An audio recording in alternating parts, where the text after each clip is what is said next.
starting. Okay, there it goes. All right. Our I'm Katie, and I'm collaborating with Teresa. Our topic is Texas mandates a minute of silence for public school students at the beginning of each school day.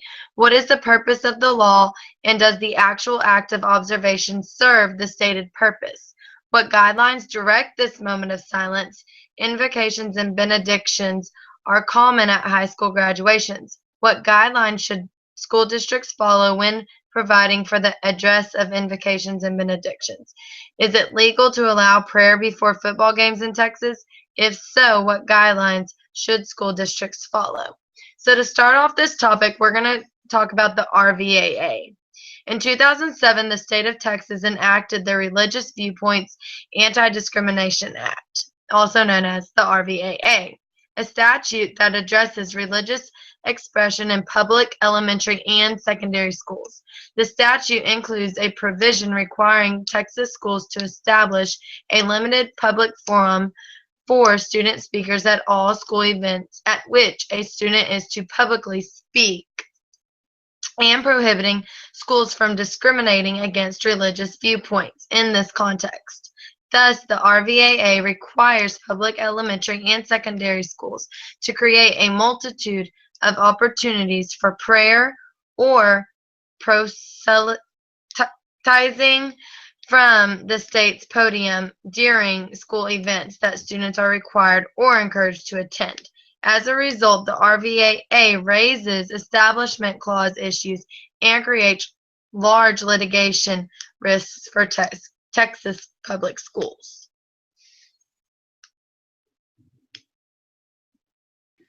I was just going to jump in and say that RVAA, I had never heard of this before until this class, and then I was observing at the football games and just places, you know, where the students are at, and I'm not seeing any students doing any public speaking or praying, or I've just been trying to watch where they get involved into this, and I haven't seen that yet.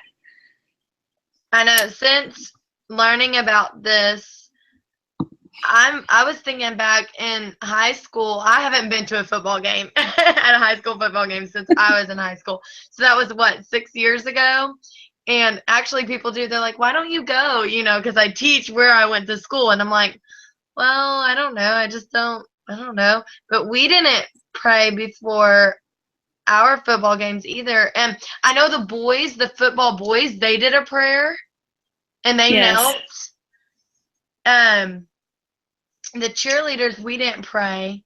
The football players did. And then they would hold hands before they'd walk out, before the flip coin, and they would do a prayer before then, but they didn't include the crowd or any of us. It was just them. Wow. Well, so see, I'm the RVA. Yeah. Yeah. So I don't, but then students are protected by the free exercise clause, while employees are restrained by the Establishment Clause. And the Establishment Clause is the clause in the First Amendment to the U.S. Constitution that prohibits the establishment of religion by Congress, which restrains us, the employees, from practicing religion. But the students can freely practice religion under the free exercise law. And that states that the government shall make no law prohibiting the free exercise of religion. But I didn't hear of RVAA until this class either. It was never mentioned by my administration or anybody. And I'm quite a bit older, but years ago, we used to hold hands like at a basketball game as the team, and our coach would pray over us. It's just crazy how things have changed so much from, then till now. We never thought anything about it, but I just thought that was interesting to add.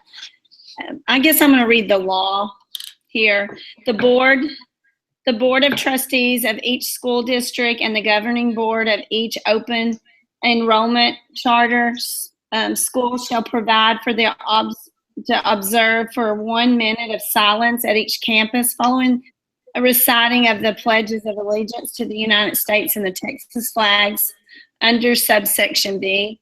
During the 1 minute period, each student may, as the students choose, reflect, pray, meditate, or engage in any other silent activity that is not likely to interfere with or distract another student. Each teacher or other school employee in charge of the students during this period shall ensure that each of these students remains silent and does not act in a manner that is likely to interfere with or distract another student. And I just wanted to add that as a teacher, I have not always paid attention to that to make sure that they're all just totally quiet. And I just didn't really think about me breaking a law there. So through this class, I'm just more observant of that. Same here. Yeah, my students, I can't say all of them are quiet during the moment of silence. But me telling another student, hey, you're supposed to be quiet during this, I'm distracting them to the other students. Right. So what's the right thing to do? I mean, of course you need to redirect them, but do you go by and pat their shoulder? Or, I mean, I'm like, you're not supposed to be talking, so I'm breaking the moment of silence. Right. And it says the students are to choose, reflect, pray, meditate. I just wonder if the teacher's supposed to go over those terms with the kids, because I've never done that. I've never felt comfortable on, defining what any of that means. Me either. Because then you're telling them your view. Mm-hmm. Kind of. And what a prayer. And some kids don't even know how to pray. I know. So you wouldn't model that, because that would be breaking the Establishment Clause. Right. And I had mentioned here that my son is in high school, and he was telling me the other day that he's not even hearing the announcement. So I notified the superintendent there, but and I thought, wow, that school could be in trouble just because of that. Him, not that I would complain. I just wanted them to aware that he wasn't hearing the announcements. But I didn't realize that it is a law that they have to, give that to them, the moment of silence and the pledges. I didn't know that was a law, and I didn't know it had to last for a minute. Ours does not last for a minute at all. And honestly, I know I'm breaking the minute of silence law, because during the minute of silence, we started saying our Trojan Pride pledge because none of my students were being quiet anyways. And so we're all talking during that, now that I think, because we say the United States pledge, and then the flag to the pledge to the United States flag, and then we say the Texas pledge, and then we'll go, as a West Trojan, I promise to make, and so we my whole class breaks it. Right. But we don't have any training of this as teachers. No. Any professional development or anything. No, so I know I'm breaking that, which we did that because we wanted them to keep up that pledge because they weren't saying it. But I guess we could wait till all announcements are over and then say it. And miss some math or some reading, right? Yeah. Yeah. But as the purpose of the law is respecting all rights of the American citizens, but hitting on the part that Dr. Doris asks, does the actual act of observation serve the stated purpose? I would say no, because I'm breaking it. My students in elementary school, I don't think they understand the meaning of the minute of silence. Yeah, and I would have to explain that meaning, and by explaining the meaning of the minute of silence, I feel as I would be breaking the Establishment Clause, so I don't feel comfortable explaining that to them. Because last year we had a Jehovah's Witness student, and I had to be sure not to mention, not to do any kind of holiday crafts around him or have him participate in those. And so I had a Jehovah Witness student too last year. And I tell you what I did is I invited her in to look at my lesson plans and what I was teaching. And she actually respected that, especially during Halloween, because I didn't want to take all that fun from the other kids. And so, and my class was so small, and she really didn't want him to leave the classroom. So she would help me come up with other ideas for him, but just including her into that, she was a lot of help to me. So it made him still feel part of the class. And we were studying bones, and at first she didn't want him to have any part of it. And then when she realized how much the kids were learning the bones and her child wasn't, she come back to me and she goes, "Can we do that in a different way?" And I like that because she was still wanting him to learn, you know, some fun activities. Yeah. We we made little minions, Thanksgiving minions, and so he made a minion, but he didn't do it Thanksgiving, like with the Thanksgiving theme. He did a different, I forgot what he did, but he still made it and still participated, but I was still pretty scared to even let him do that because I was like, yeah, oh my, I got nervous too. Take that home. Yeah. But under the Texas Education Code 2580.082, we're required a minute of silent meditation following the Pledge of Allegiance at the beginning of each school day, during which time a student may reflect, pray, meditate, or engage in any other silent activity that is not likely to interfere or distract with another student, like you stated.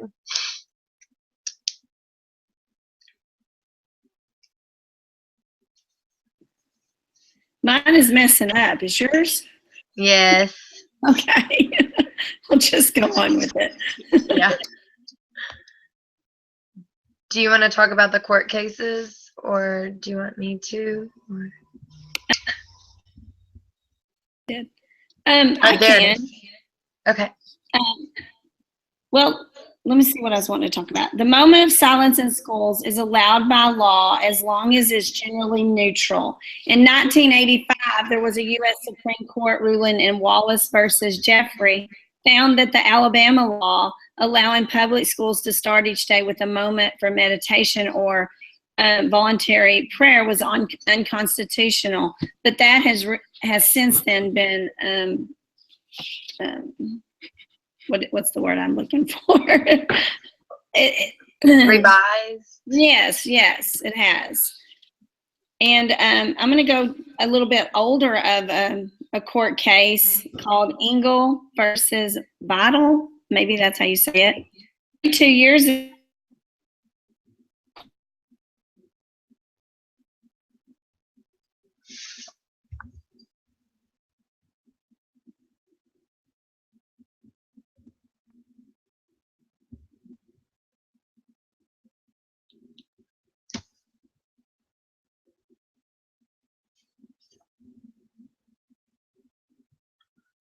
Oh no.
don't know what happened. I don't know either. We're still going though, so I'll start the time. Okay, we can just put them together, right? I think so. I'll figure out. Oh, maybe we can cut it. Okay, I'm sorry. I'm going to start over on that 32 year. Okay. There's something you want me to say, you just jump in. Okay. All right. Okay. 32 years ago, in Engel versus Vital, the Supreme Court ruled the state sponsored school prayer violated the Establishment Clause. Justice Hugo Black reminded the readers that the Establishment Clause rests upon the belief that a union of government and religion tends to destroy government and degrade religion. Since 1962, there have been numerous attempts, including attempts at formally amending the Constitution to bring state-sponsored school prayer back into the classroom.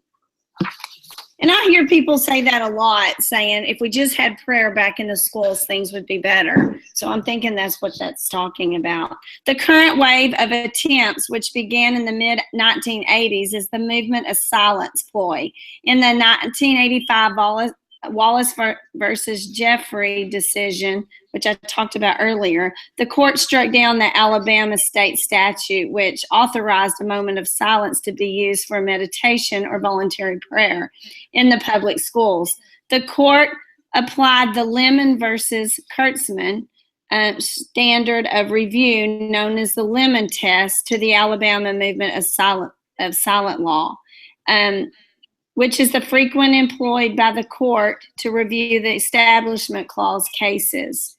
It requires that if the challenge practice to be found constitutional, it must have secular purpose, legitimate secular. And I looked that up, and it's just no actual view, I guess, on a certain religion. The principle or primary effect of not advancing religion and not fostering excessive governmental entanglement with religion. In applying the secular purpose test, the Justice Stevens argued that if it was appropriate to ask whether the governmental purpose was to endorse or disapprove of religion. The legislative history shows that the bill's sponsors stated the bill was an effort to return voluntary school prayer to the public schools of Alabama, and therefore it violated, at that time, they called it the Establishment Clause violation. 2 years later, the court had been expected to rule on a New Jersey law which required that students in public schools be allowed the moment of silence for quiet and private contemplation. However, this was dismissed of lack of jurisdiction. Among the many states that have adopted moment of silence laws are Alabama, Georgia, Maryland, Massachusetts, Mississippi, Tennessee, Virginia, and South Carolina. Florida, Oklahoma, and Pennsylvania are considering similar laws, such as Texas. This past August, Atlanta, Georgia, and I think this is last August, a social studies teacher of South Gwinnett High, Brian, and I thought that was for lecturing throughout the newly enacted moment of silence. He said, I'm going to either violate my conscience and beliefs and allow a law to be blatantly unconstitutional, or I'm fired. And he stated that the law violated his conscience because of the law is intended at the first step to get state-sponsored prayer into the schools. He intends farther into federal court. I'll read one more. South Carolina's recent enacted moment of silence law was spearheaded by Representative, or Republican, I guess, Becky Beckman. In an interview in the Columbia State, she admitted that her real goal was that school prayer legislation, but a moment of silence was the best she could do. as I'm thinking silence instead of, it's time for prayer or time, but everybody is referring to this word as moment of silence. So I think I have to personally kind of watch myself with that when we talk about it in class.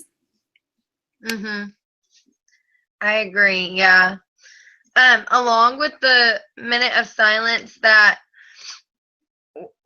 is required in schools, on September 11th, 2001, the Twin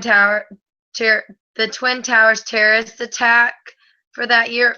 Now we have to provide a minute of silence on whenever that date falls on a regular school day. And teachers are supposed to make a statement in reference of the memory of the individuals who died on that day. I don't do that either. And I think I did do it my first year, but since then I have not, because I don't want to step on toes of parents either with kids asking questions about that. And I think they don't think about those things. The kids that I have, they don't know anything about that attack. And so how do you explain that to a second grader that some very bad people came and destroyed our country? And I have not done that part. That's something new to me. I'm not sure if this.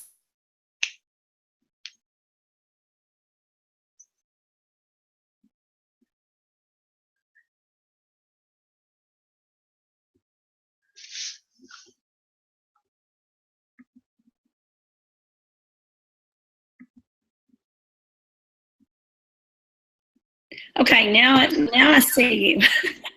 I don't know why this keeps messing up. I don't know either. The September 11th, pausing and telling them about the people that have died that day. I have never done that, so that's something I need to be more aware of not breaking that law. Me too. I don't do that either, and I guess I might need to ask my administrator in what way do I address that to my students for future. That way I'm not breaking that law, and maybe she can give me a way to talk about it without stepping on parents' toes and having the kids going home asking many questions, and you just don't know what parents are confused. Addressing that to their kids or not. And I don't know. That's a hard one.